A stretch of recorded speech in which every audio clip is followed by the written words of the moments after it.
Hey everyone, it's Chris Gorman with Gorman Residential. Today I'm going to be talking a little bit about what we can expect to see in the first part of 2020, and in addition to that, how significant a recession would impact the real estate market in Raleigh. So stay tuned. All right, so 2020, what we can expect to see in the first part? Well, we can use history to kind of predict what's going to happen in the future. If we look at December of 2018 as it compares to 2019 January, we saw a 42% uptake in new listings between December 2018 and January 2019. That's not surprising because people tend to wait to list their homes through the holidays, and then in January, it's flooded.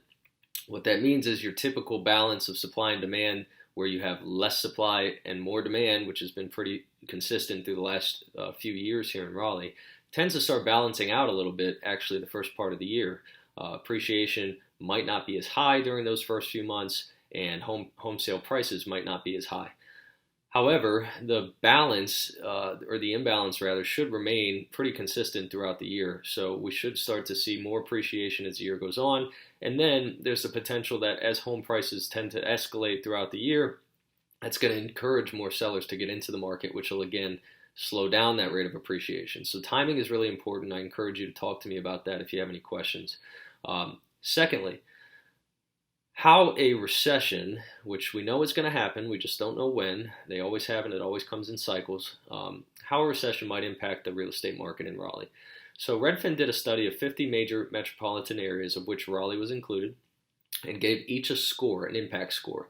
Raleigh was the fifth lowest out of 50 cities. So what they're saying is we're pretty insulated from a potential recession. The reason for that being, they're predicting the next recession will have a lot to do with global trade.